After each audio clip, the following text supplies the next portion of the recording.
Hello, everybody. This is Bugsy here. Now, let me tell you a little story. Let me tell you something. So, I just want to tell you, look at my wall. Look at its magnificence. Can't you see what I see when I look at it? Can't you? Anyways, my weirdness aside for a moment, I want to just say, yesterday I had a blast because a lot of things I've set up for Bugsy Prime, it actually came into fruition. Initially, I kind of just wanted his story to end after I did like High Swap. You know, the whole future Bugsy angle I was trying to work on was more what happened after he fights Lord English. But I kind of said, that's too homestucky. Like, it's homestuck.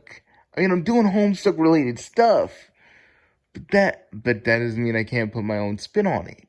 So the so voila, having so voila, the future Bugsy and gang play Pester Quest angle was born. Now, I didn't just want it to be like Equius or Aridin, everybody from my High Swap playthrough. Now, I wanted a future Bugsy and the present Bugsy to just kind of interact with each other. Since he was from the canon future, but if you watch Nightlife, which you totally freaking should, it's pretty much shown that Prime's canon future isn't lining up with who I now call AF, who I now dub AF. But, yeah. Basically, he's an alternate future version now. And a few other things. But, I set up the whole, I could, where he says, where they both give the throwaway line, where one of them gets the throwaway line, which I forget who gave this throwaway line. I could be your stepdad. Yeah, I was setting up the whole Roxy thing. Back then. Again, there's a lot of things that Prime regrets in his long, long life. Some things he remembers, some things he doesn't. Some things he keeps hidden into his mind. And you could say he was a part of the timeline that Roxy was in originally. But again, so many resets and so many things, he's more out of the timeline. But what Prime did in the last video was a way of him kind of fixing that timeline so where a different version of him can be tethered to it. And it's another way to get back at, Lord English and Doc Scratch, who are now two different people now. I will explain that a little bit later. Trust me, it's a little bit weird, but we're going with it. But right now, what happened was basically Prime was literally saying, Prime literally wanted to do this because it's his way of sticking it to them, because since they exist in all timelines, right? They're the one constant of the universe. Like how every Bugsy, like mostly every other universe in my little multiverse setup has a Bugsy in one way or another. You could say another reason Doc Scratch and to an extent Lord English is so interested in Prime is that him and the other Bugsies from the other universes are like the one constant in the universe, kind of like they are. So maybe Doc Scratch is scared that he will get too powerful to his level and probably usurp him. Maybe Doc Scratch is a sick, cute, ballish dickhead that just wants to fuck with people. And Prime is the unwilling candidate in all of this. But I'm probably not going to tell you guys the real reason. I actually know the reason, but I'm not going to tell you. I want you to draw your own conclusions, you see. But you're probably wondering, so this new side series, what is it about? We know it's about Roxy and this version of Bugsy Prime in this universe, but what is it really? What does it mean? Well, it's kind of just a story about Roxy and this version of Bugsy Prime if he never died to, well, the Goddess, or the Battle Witch, or however you want to say her name. Because in Prime's part of that timeline, he actually fights the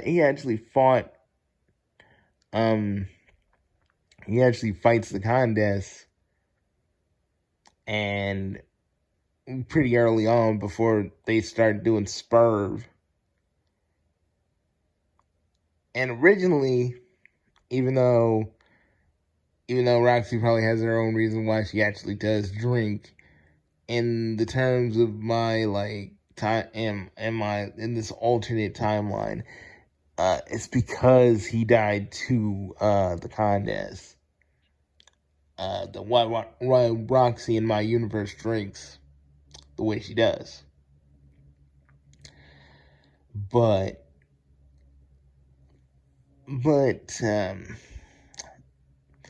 because there's one thing you gotta know with Roxy, her whole situation's kind of messed up. You know, she lives in a very dystopian future where freaking either people are dead and there's only chess piece guys and all that stuff, and her only real contact with anybody is basically everybody on her pester chum, which she can't really see physically. And one of those things, why I wanted Prime to remember right now at that point, because when she says she hasn't really seen anybody, it triggers a memory. Again, Prime may be older in the main timeline, but he still remembers being with Roxy and, well, being in love with Roxy. And there are so many different things that I'm going to do for this story, because it's not going to be just this version of Bugsy Prime and Roxy kissing, and that's going to go on and on and on. There's going to be a lot of twists and turns, and maybe, and this is just some weird fan stuff. What if when they both enter the medium together, they both have a shared world? They both have a shared world. So, maybe signifying how closely bonded they are. But they do meet Dirk, Jane, and Jake. But a lot of things are different because Roxy isn't really crushing on Dirk because she already has somebody. But yeah. But don't think that Roxy is just gonna say to her friends, fuck off, I got a man. That's not gonna happen. She's still gonna be the same Roxy for the most part. There's just an extra layer of how how she cares for not only other people but for him as well. This Bugsy Prime, I don't want to spoil too many things about this version of him, but he is still a Chaos Lord. he isn't as powerful as as AF or as his main universe counterpart, but they did give him some of their power. So I'm not saying he's gonna be able to access the Chaos Force, but he'll access the Chaos Force in little increments. Nothing to make him too powerful or too overpowered, but enough where he can handle himself a little bit more and he's a lot more durable. And even though he's durable, that doesn't mean he can't die. He can basically. But let's just say at some point they're both going to become god tier. Yeah, I know. I don't think Roxy ever becomes god tier. I mean, refresh my memory, anybody? But they both become god tier, and just basically everything else kind of happens the way it's supposed to, except when Jane goes evil and tries to make Jake into a fuck toy, make Jake into a literal breeding stock. There's going to be some changes, some differences, some things. You will see the Alpha Kids as well.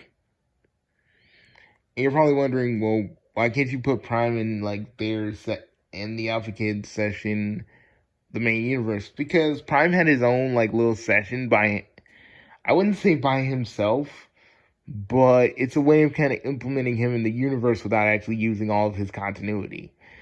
So, yeah. Is he still a prince? I can't really say that either. But I would say he's still pretty powerful. I could say probably in I can't really say that either, can I? But here's something really cool I want to actually lay down on you. I know you don't have to do this. You're not required or anything. But I would really like it if anybody really has a passion for Homestuck stuff, or just fan art. I'm just thinking of doing like some sort of fan art contest for this new show. Hopefully, a lot more people in the Homestuck that can just draw fan art or want to just prove their stuff or something. I don't know, because every time I try to do one of these little art projects, like art contests, no one wants to enter, and I know I don't really got a good enough prize, but I was thinking if I set this all up, I need to know if anybody would actually want to do this. If you're an artist, would you actually want to do this? I need to know up front before I actually finalize anything. But I will say this, I can't give you money. I probably can't give you any, gift cards or anything, or I don't know. I'll think of something to give you as a prize if I do this. You're probably wondering, out of all the characters you could have shipped Prime with and make it be his regret, why Roxy? See, okay, here's the thing with that. I feel like Prime at his core is always a guy who's wanting to protect people. Sure, he's gotten mad with power maybe 2 times in the years I've written him, but his main aim has always been protecting people. So Roxy, is all by herself and dealing with so much stuff. And the fact that she drinks, he just kind of cares for her a little bit more. Even though he gets his own pester chum handle and talks to the group and him and Dirk actually bond because they both like anime. Um, but pretty much, and Jane. Well, I'm gonna say this: Jane ain't gonna want to just get Jake. Yeah, you guys probably are like Bugsy. You're just like Mr. No Name. You're just trying to make more characters fall in love with Prime. No, that's not my intention. My intention is basically just to kind of add more of a drive, a wedge between Jane and Roxy. And when she's all crocketeer and shit, what would be worse? Tell me, what would be worse for Roxy to lose? Her friends, or the person she's deeply in love with? Yeah, give me some. Seriously. Like, think about that for a minute.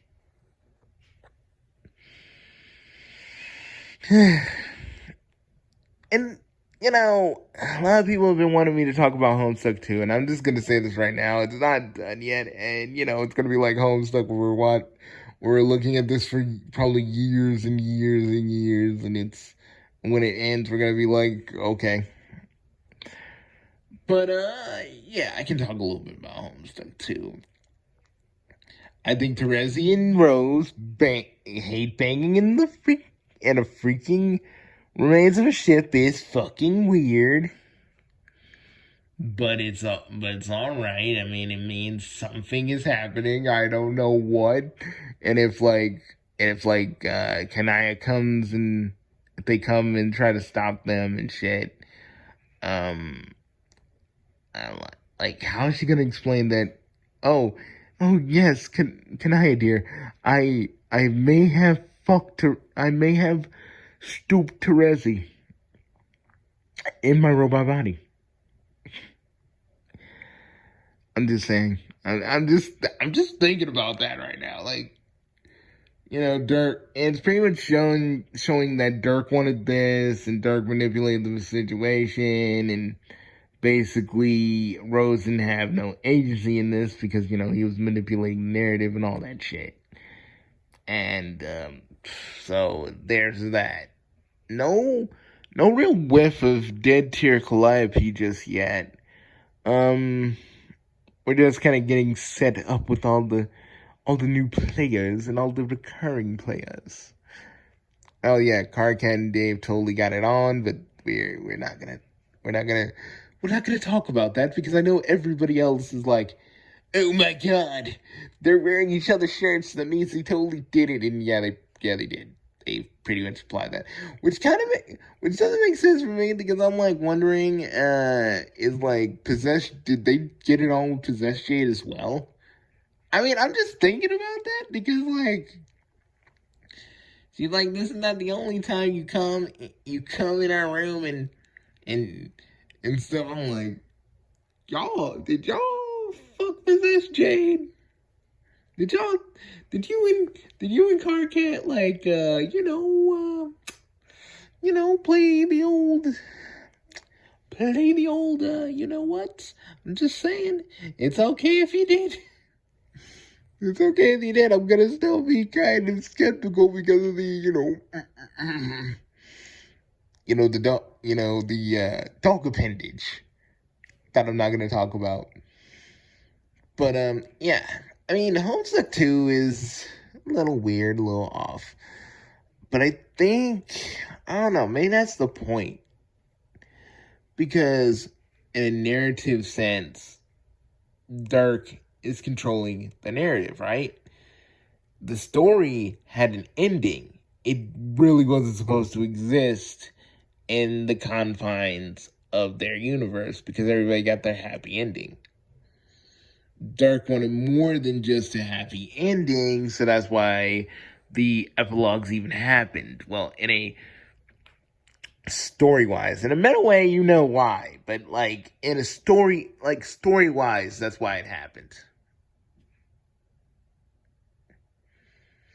And, I think I think really the epilogues were supposed to be kind of divisive because, again, Dirk's controlling everything. Dirk's in control. And I think that's what we were supposed to all feel because it wasn't really what we wanted. We wanted to see these characters living life and enjoying themselves and probably going into another adventure, but everything's all fucked and shit. But, I think that's what they're going for. But my friend Shin, he hates it. Like I'm sitting there talking to him on Discord about it, but he's like, ugh, he so is kind of indifferent with how things are turning out in Homestuck 2. I just keep telling him because he refuses to read it, and I don't blame him. I don't blame him for that because Lord knows I had to like trudge through the fucking epilogues. I love the epilogues, but certain things I just was like, why is this happening? Freaking Vriska and freaking Jazzy are fucking what? I was like, why? Why? Why, god damn it, why? My head. Oh, Jesus. I was just like, ooh, my boys. Everybody, like, y'all don't understand. Y'all don't understand.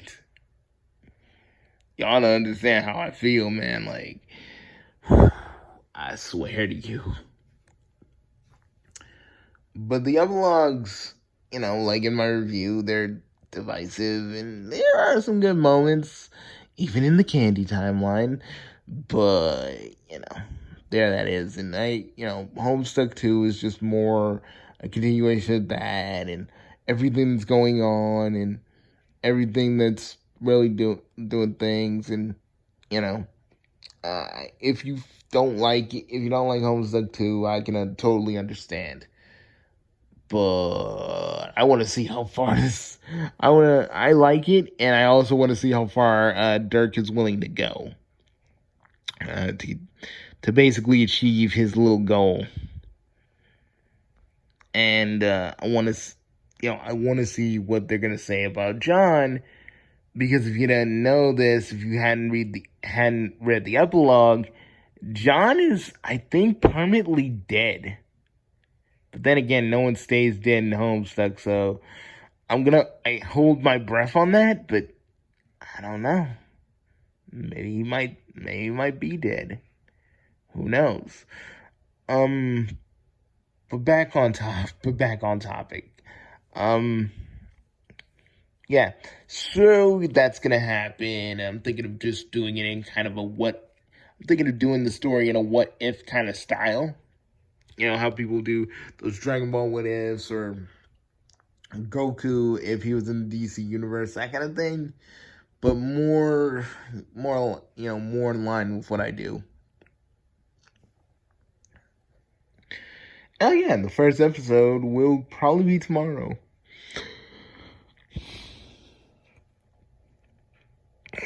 Or today if I feel like it. So there's that.